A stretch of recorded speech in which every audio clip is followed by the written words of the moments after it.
වඩා අද සමාජ වටපිටාව වෙනස්. ඉතින් එදා තිබ්බේ දුෂ්කර තත්ත්වයක් ජය ගන්න එක, ඒ අභියෝගයට මුහුණ දෙන්න එක.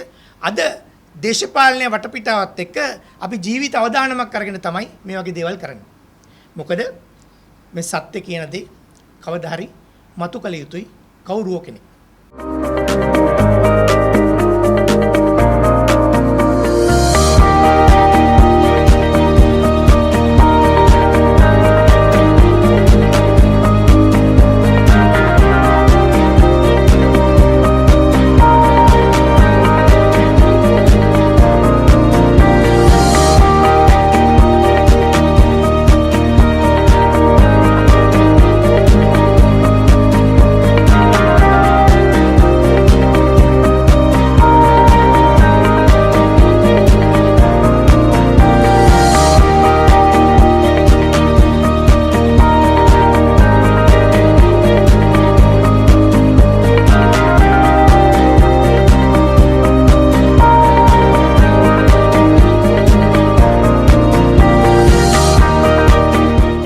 ධර්මන් වික්‍රමරත්නත් ඔහුත් සුවිශේෂ චරිතයක්. ඔහු එක පැත්තකින් ඔහු වාර්තාකරුවෙක් කියන්නේ මේ රිපෝටර් කෙනෙක්. නමුත් මම ඔහු හුදෙක් වාර්තාකරුවෙක් පමණක් විදිහට සැලකන්නේත් නැහැ. ඔහුත් අපි කියනවා ඔහුගේ අපේ බයසස් කියන්නේ ඔහුටත් මේ සිදුවීම් පිළිබඳ මත පැවතුණා. මත අදහස් තිබුණා. ඒ මත ඔහුගේ මේ අදහස් තුල නියෝජනය වුණා. ඒ මත ඔහුගේ ඔපිනියන්ස්, ඔහුගේ ආකල්ප, පක්ෂපාතීත්වය ඒකත් වැදගත්. ඒතකොට මේ කෘති තුලත් ඒවා નિરાයාසයෙන්ම අනිවාර්යයෙන්ම ඒක ගැටලුවක් විදිහට නෙමෙයි. ඒක ලක්ෂණයක් විදිහට අපිට දැක් ගන්න පුළුවන්.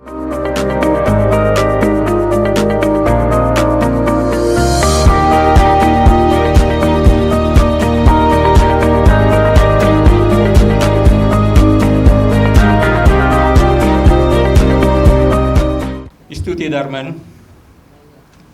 ඔබ ඝාතකයන් කවුදයි මේ පොතේ නිශ්චිතවම පෙන්වා දී තිබෙනවා. එපමණක් නොවේ. ඉහත කී පරිදි සමග ක්‍රියාත්මක වුණු ජනතා විමුක්ති පෙරමුණේ නොමග යැවීම ගැනද ඔබ පොතේ තොරතුරු ඇතුළත් කර තිබෙනවා.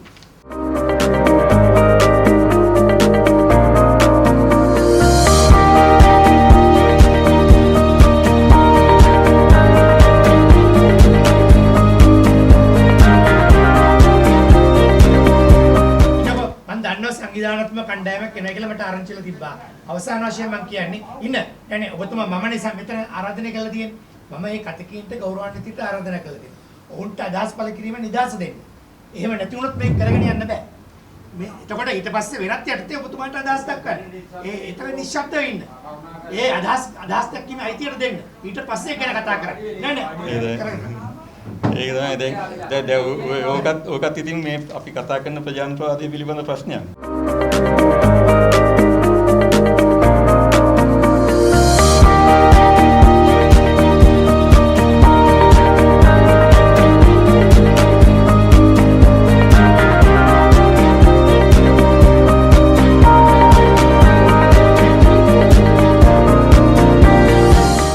දක්වා මේ 71 කැරැල්ල පිළිබඳ අනුස්මරණීය මතකයන් ප්‍රකාශයට පත් වෙනවා. ඒ කැරැල්ල වගේ සිය ගුණයක වියරු බිහිසුණු කැරලිකාරීත්වයකට තමයි 87 89 අපි මුහුණ දුන්නේ.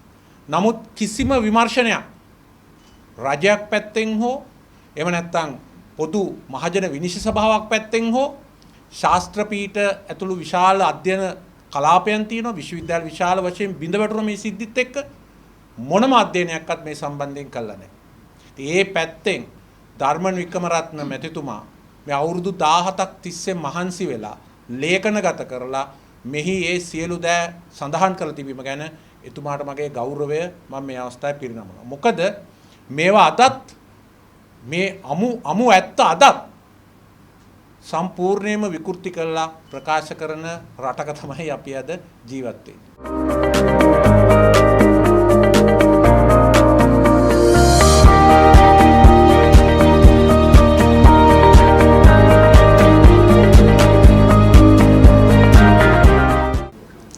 මුලින්ම ඔබ අපි සියලු දෙනා වෙනුවෙන් සහ මේ රටේ පුරවැසියන් වෙනුවෙන් ධර්මන්ට අපේ කෘතවේදීභාවය ප්‍රකාශ කරනවා.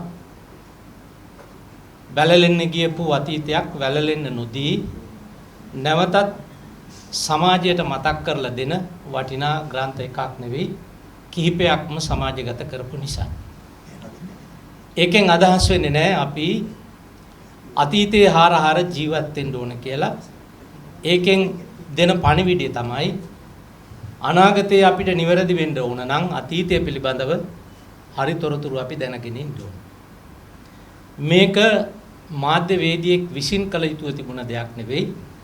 චම්පික කිව්වාගේ මේක ඇත්තටම රජයෙන් කළ යුතුව තිබුණු දීර්ඝ ක්‍රියාවලියක්. ඒ යුතුයකම අද රට වෙනුවෙන් ඔබතුමා ඉටු කරාට අපි හුඟක් සතුටු වෙනවා.